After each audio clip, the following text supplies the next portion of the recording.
Hello students, today we will study about how to measure the strength of acidic and basic solution. In our last topic हमने last video में पढ़ा था कि pH solution के बारे में, ठीक है, कि एसिडिक का कितना होता है, बेस का कितना होता है, 3 किसका होता है, 4 किसका होता है। ये आज हम एग्जैक्ट उस कैलकुलेशन करेंगे, मेजरमेंट करेंगे, ठीक है।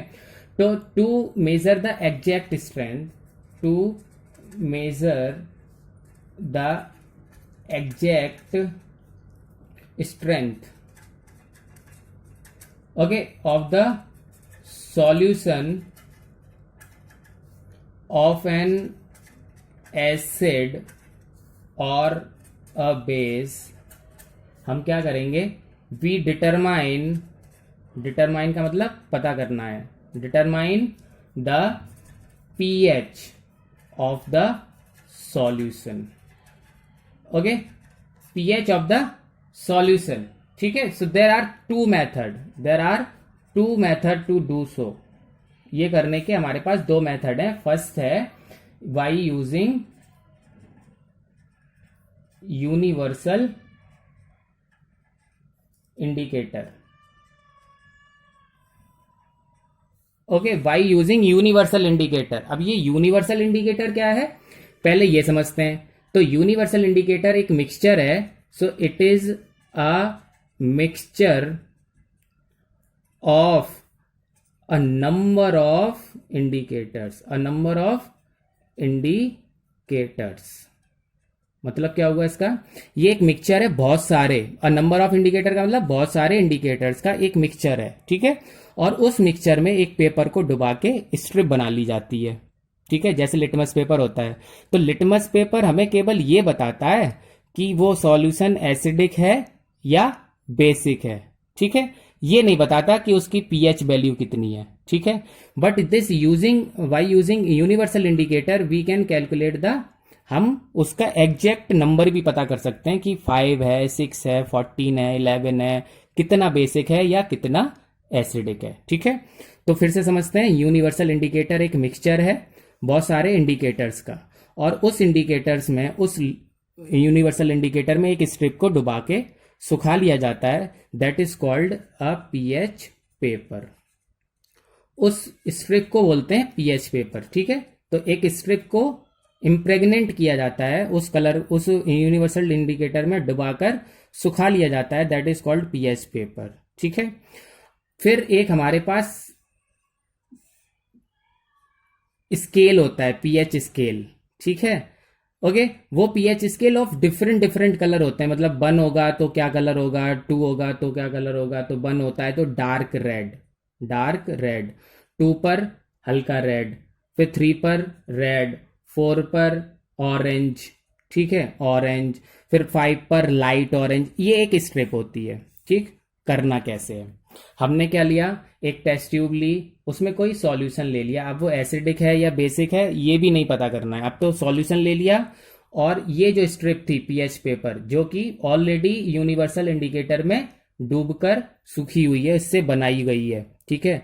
पीएच पेपर की स्ट्रिप को हमने डिप किया, उसका कलर चेंज होगा, उस कलर चेंज को इस पीएच स्केल से मैच कर लेंगे।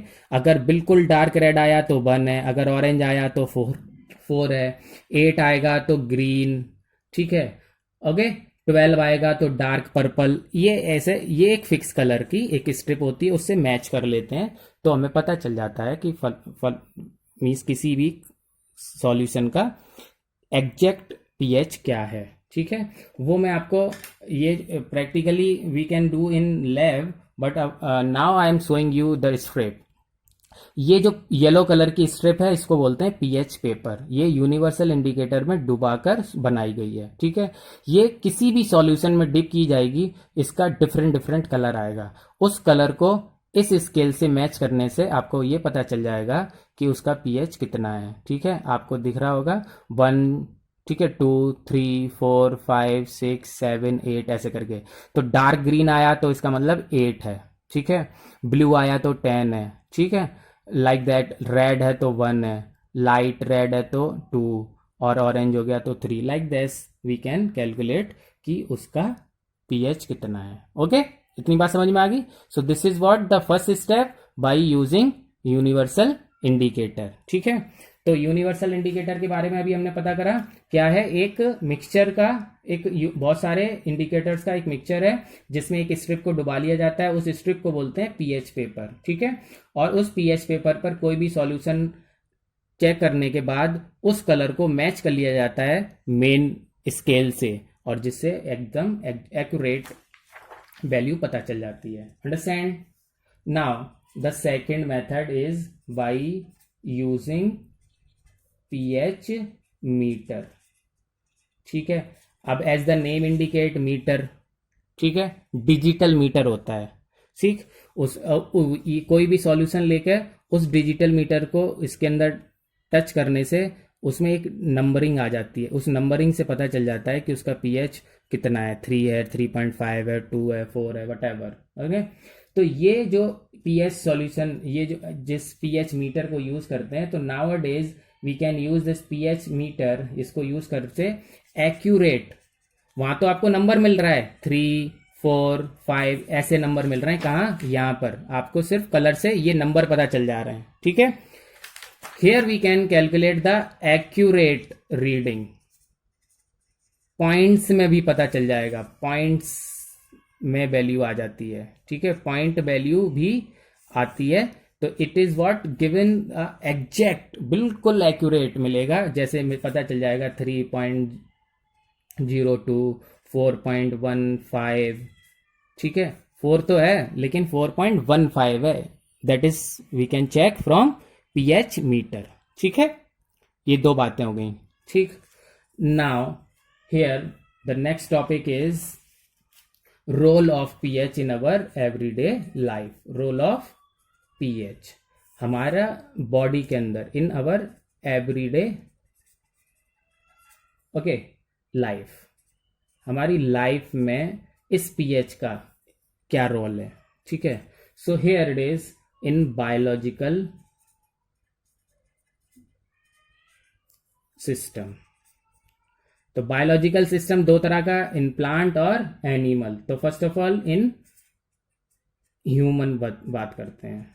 ठीक है, in human most of the reaction, जो हमारे बॉडी के अंदर जितनी भी रिएक्शंस होती हैं, रेस्पिरेटरी, सर्कुलेटरी और what ever the reaction is taken place inside our body, हमारी बॉडी में जितनी भी रिएक्शंस होती हैं उन सब का पीएच जो होता है वो एक रेंज होती है 7.0 टू 7.8।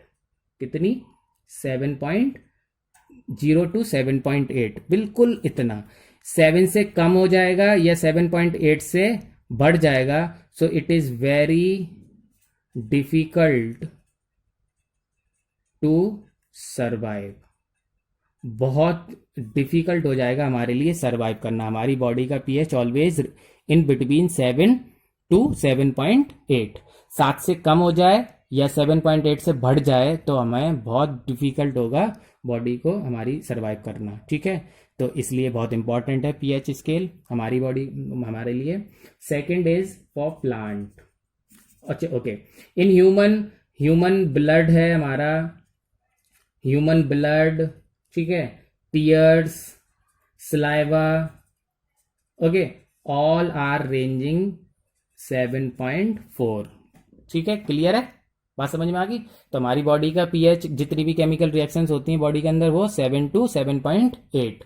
और for example human blood, tear, saliva, इन सब का पीएच होता है 7.4। Slightly basic, slightly basic. ठीक है, मतलब 7 तो न्यूट्रल होता है ना, बहुत कम बेसिक, बिल्कुल माइल्ड बेस, माइल्ड बेस, बहुत कम बेस होता है। ठीक है, नेक्स्ट इज, अब हम पढ़ेंगे प्लांट के लिए। ठीक है, तो बी पार्ट ऑफ प्लांट। तो plant have a healthy growth only when the soil has specific a fix pH range and which is what neither alkaline nor highly acidic.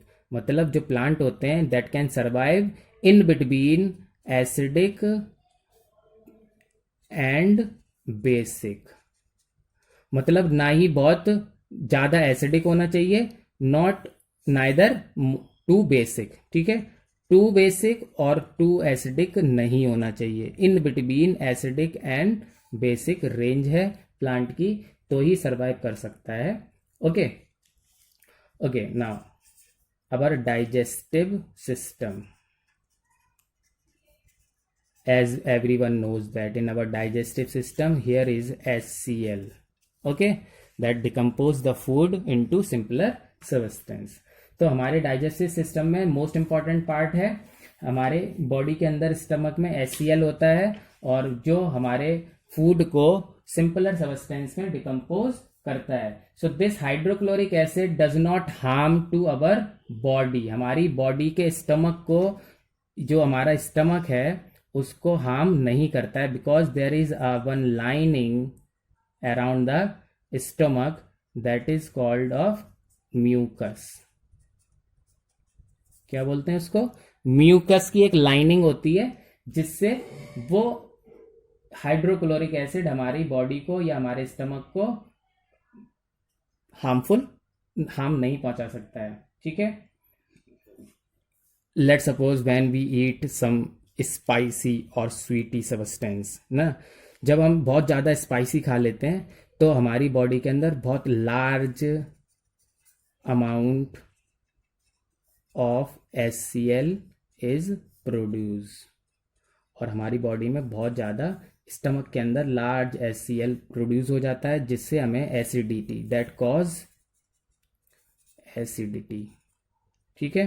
और जब एसिडिटी हो जाती है, so we should use an antacid, फिर हम क्या लेते हैं, एक एंटा एसिड लेते हैं, that can cancel out, neutralize, क्या कर देगा वो neutralize the effect of, okay, neutralize the acid, okay, and cure us, ठीक है। तो है ना पीएच का, एसिड और बेस का यूज इन अवर बॉडी, ठीक है। सो एंटासिड लेते हैं, जैसे for example magnesium hydroxide, MgOH का होल ट्वाइस, हमने उस दिन पढ़ा था यहाँ पर मैग्नीशियम हाइड्रोक्साइड, इसको लाइम, ठीक है, मिल्क ऑफ मैग्नीशिया भी बोलते हैं या मिल्क ऑफ लाइम भी बोलते हैं, ठीक है। That is a weak base, ठीक है। So when we eat spicy food, a large amount of HCl produced in our body that cause acidity, so at that time we should take antacid, for example magnesium hydroxide, that can neutralize the effect of acid and harm or cure us, ठीक है। okay, the next topic, next is tooth decay। यहाँ पर भी हमारे okay, next point is tooth decay, ठीक। क्या होता है कि जो टूथ का कवर होता है, जो हमारे टूथ के ऊपर एक कवर होता है, that is called enamel, okay, it is the hardest substance, hardest substance है हमारी बॉडी का, ठीक है, इन अवर बॉडी। जो लेयर होती है टूथ के, आउटर लेयर होती है जो, that is enamel, it is the hardest substance in our body, ठीक है। बात तो ओके, इनेमल है, हार्डेस्ट सबस्टेंस है, प्रोटेक्ट करता है हमारे टीथ को, but when we eat too sweets, मतलब बहुत ज़्यादा मीठा खाते हैं, ठीक है, सो दिस, जो हमारी माउथ का pH है, दैट इज व्हाट 5.5, ठीक है। और जब हम बहुत ज़्यादा स्वीट खा लेते हैं तो हमारी बॉडी का pH बढ़ जाता है, हमारे माउथ का pH बढ़ जाता है, and that become more acidic, okay, more acidic medium of mouth, okay, mouth decay the enamel, भले ही कितना भी हार्ड है, लेकिन एसिडिक मीडियम में ये डिकम्पोज होने स्टार्ट हो जाता है, ठीक है। एंड ये जो है डिसोल्यूशन, अब आपने पढ़ा है डिकम्पोजिशन, डिसोल्यूशन एक ही बात है। तो डिसोल्यूशन ऑफ कैल्शियम फॉस्फेट, क्या है ये कैल्शियम फॉस्फेट? कैल्शियम फॉस्फेट, जिससे हमारा इनेमल ये जो इनेमल है that is the formula is calcium phosphate. Insoluble है but in acidic medium it dissociate. ठीक है, बात समझ में आई। जो हमारा टूथ है it is covered by a hardest substance in the body that is enamel. It is what calcium phosphate, एक इनसॉल्युबल सब्सटेंस है। बट अवर पीएच इज, जब व्हेन द माउथ पीएच, हमारे मुंह का पीएच 5.5 से बढ़ जाता है तो ये जो इनेमल है डिकम्पोज, डिसोल्यूशन हो जाता है, मतलब डिकम्पोज होना स्टार्ट हो जाता है। ठीक है, तो क्या होगा as a reason, so the excess acid has to be removed. हमारे मुंह से एक्सेस एसिड जो है वो has to be removed by cleaning the teeth, cleaning the teeth by toothpaste. जो टूथपेस्ट होते हैं वो कैसे होते हैं, बेसिक। ठीक है, तो हमारे मुंह में जितना मोर एसिडिक मीडियम है उसको टूथपेस्ट से न्यूट्रलाइज कर सकते हैं। So this toothpaste is alkaline in nature and neutralise the effect of acid in the mouth. ठीक है, okay. So tooth decay can be prevented by applying toothpaste, brushing. Okay, ठीक है। Next is self defense. Okay, that is what self defense by animals and plants. तो animal like B है ना, और yellow aunt, इनके जो sting होता है उसमें क्या होता है, फॉर्मिक एसिड। ओके, जब इनको लगता है कि उनको कोई नुकसान पहुंचने वाला है तो ये अपने डंक से, स्टिंग से फॉर्मिक एसिड इंजेक्ट कर देते हैं। And as the formic acid injected in our body, और हमें एकदम से बहुत तेज जलन होने लगती है। ठीक है, तो ये इनका सेल्फ डिफेंस है। समझ में आया। So this stung of honey bee formic acid होता है, या आंट के अंदर भी फॉर्मिक एसिड होता है। सो जब इनको लगता है कि इनको कुछ नुकसान पहुंचने वाला है तो ये as a self defence formic acid को इंजेक्ट कर देते हैं हमारी बॉडी के अंदर, जिससे हमें बहुत तेज जलन होती है। एंड हम उसको अवॉइड करने के लिए, to get relief, okay, to get relief we should apply mild base. कोई हल्का सा माइल्ड बेस हम अपनी बॉडी पर, स्किन पर यूज कर सकते हैं। That is like for example baking soda. ठीक है, आपने देखा होगा कि वरैया ने काट लिया, डीजल लगा लो, ये कर लो, चाबी घिस लो। ऐसा नहीं है। आपको क्या करना है, अगर आंट ने काट लिया या बी ने काट लिया है तो फॉर्मिक एसिड इंजेक्टेड हुआ है, आपने एक माइल्ड बेस यूज करना है, baking soda, so that this baking soda neutralise the effect of this acid and neutralisation reaction will takes place. ठीक है, neutralisation will takes place by using this, और हमारा जो जलन हो रही है वो खत्म हो जाएगी। ओके, ये तो था एनिमल्स का। प्लांट्स क्या करते हैं। Okay, so some plants like nettle plant, एक नेटल प्लांट होता है। ठीक है, उसकी लीव्स पर ये ऐसे करके बहुत सारे हेयर्स होते हैं। ठीक है, हेयर लाइक स्ट्रक्चर होता है, that is what dipped in sting hair, stinging hair होते हैं। जैसे कांटे होते हैं, स्टिंग होता है इसका, बीज का, ऐसे ही इसके भी हेयर्स होते हैं कांटे जैसे। ठीक है, so if these are touch to our body, अगर ये हेयर्स टच हो गए हमारी बॉडी के तो क्या करते हैं, कॉज पेन। ठीक है, क्योंकि इनके अंदर भी एसिड होता है। कॉज पेन, इरिटेशन, जलन, खुजली होने लगती है हमारी बॉडी में। ठीक है, तो due to what, again due to formic acid. ठीक है, अब ये फॉर्मिक एसिड या तो फिर से हम कोई माइल्ड बेस लगा लें तो इरिटेशन और ये जो causing pain will can be cured और कैन बी रिमूव्ड। नहीं तो नेचर के अंदर ही एक ऑलरेडी न्यूट्रलाइजेशन है। नेचर में एक और प्लांट होता है डॉग प्लांट, ठीक है। नेटल प्लांट तो एसिडिक होता है, डॉग प्लांट बेसिक होता है, ठीक है। तो अगर नेटल प्लांट से टच हो गया है, हमारी स्किन पे इरिटेशन हो रही है, तो हम डॉग प्लांट की लीफ को उसके ऊपर रब कर सकते हैं to neutralise the effect of acid. Okay, so these are some, है ना, everyday life role of pH in our body. और एवरीडे लाइफ हमने इसमें बहुत सारे चीज एग्जांपल्स पढ़े कि कहाँ कैसे पीएच की वैल्यू है, मतलब कहाँ कहाँ पीएच का यूज है हमारी बॉडी के अंदर, ठीक है। Okay, so revise this topic. Thank you.